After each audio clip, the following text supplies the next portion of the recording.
అంబేద్కర్ కోనసీమ జిల్లా దొమ్మేటివారిపాలెం వద్ద naphthalene tanker బోల్తా పడింది. తాటిపాక ఓఎన్టీసీ స్థావరం నుండి కలకత్తా వెళ్తుండగా దొమ్మేటివారిపాలెం వద్ద రోడ్డు పక్కన ఉన్న గోతిలోకి పడిపోయింది.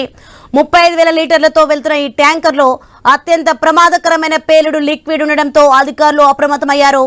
100 మీటర్ల పరిధిలో గ్రామస్తులను వారి ఇళ్ల నుంచి ఖాళీ చేయించి ఆ ప్రాంతంలో నివసిస్తున్న వారిని అప్రమత్తం చేశారు. ముమ్మిడివరం పోలీసులు, ఫైర్ సిబ్బంది సంఘటనా స్థలంలో ఉండి పరిస్థితిని పరిశీలిస్తున్నారు. రైట్, ఇదే అంశానికి సంబంధించి మరింత సమాచారం మా ప్రతినిధి రాజేష్ ఫోన్ లైన్ లో అందిస్తారు. ఎస్ రాజేష్.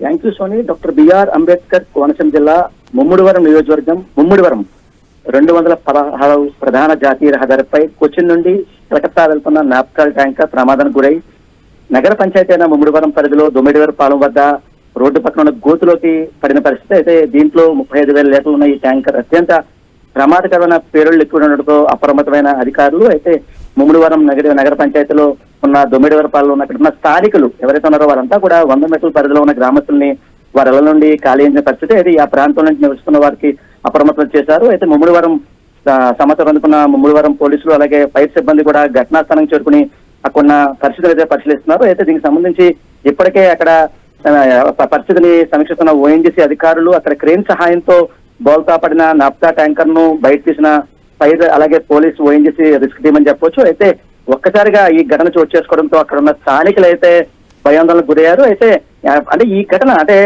తరచూ ఇదే ఘటన ఎవరైతే ఈ కోరంగి నుంచి ముమ్మిడివరం పరిధిలో ఉన్న గత నెల రోజులు చూసుకుంటే 3 ప్రమాదాలు చోటు చేసుకున్నాయి. ఒక పక్క అయితే చూసుకుంటే ఏదైతే బస్సు అలాగే ఆటో ఢీకొట్టడంతో అప్పుడు ముగ్గురు అయితే మృతి చెందారు. మరో 2 రోజుల క్రితం నిన్న చూసుకుంటే ఏదైతే కార్ అలాగే లారీ ఢీకొట్టడంతో ఒక మహిళ కూడా మృతి చెంది ఘటన చూసుకుంది. అయితే తరచూ ఇదే ఘటన చోటు చేసుకోవడంతో దీనిపై ఎవరైతే జిల్లా అధికారులు అలాగే పోలీసు అధికారులు కూడా దీనిపై దృష్టి పెట్టాలి, ఇటువంటి ఘటనలు పునరావృతం కాకుండా తగు చర్యలు తీసుకోవాలని చెప్పి అక్కడైతే స్థానికులు అయితే కోరే పరిస్థితి కనదని చెప్పుకోవచ్చు.